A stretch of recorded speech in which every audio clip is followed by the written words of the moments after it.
Jamais autant de dirigeants mondiaux ne se sont réunis pour parler du changement climatique. La conférence convoquée ce mardi au siège de l'ONU à New York vise à obtenir des engagements en vue de la grande conférence de Paris, fin 2015. Il y a urgence et la pression monte. Dimanche dernier, les rues du monde entier ont connu une mobilisation sans précédent, à commencer par New York où des milliers de personnes ont défilé. Parmi elles, le secrétaire général des Nations Unies, Ban Ki-moon, qui attend des dirigeants de la planète des annonces audacieuses.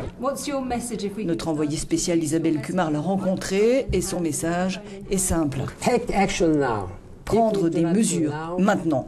Sinon, a-t-il dit, le prix à payer sera plus élevé encore. Nous devons transmettre cette planète Terre aux générations futures, écologiquement, socialement, économiquement. C'est notre monde et celui des futures générations. Nous avons une responsabilité morale et politique. Barack Obama espère aussi galvaniser les énergies et faire oublier le cuisant échec de la conférence de Copenhague il y a 5 ans.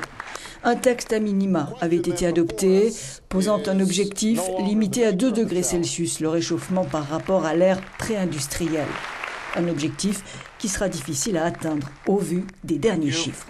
Publié il y a 2 jours, le rapport du Global Carbon Project estime à 2,5% l'augmentation des émissions de gaz à effet de serre en 2014 pour atteindre un nouveau record à 37 milliards de tonnes au niveau mondial. À ce rythme, selon le rapport, l'humanité aura épuisé dans 30 ans son quota restant d'émissions de CO2 pour limiter à 2 degrés le réchauffement planétaire. Et signe d'autant plus inquiétant pour l'avenir, dit ici notre envoyé spécial, les dirigeants de 3 des 4 pays les plus polluants, la Chine, l'Inde et la Russie, n'assisteront pas à la conférence sur le climat.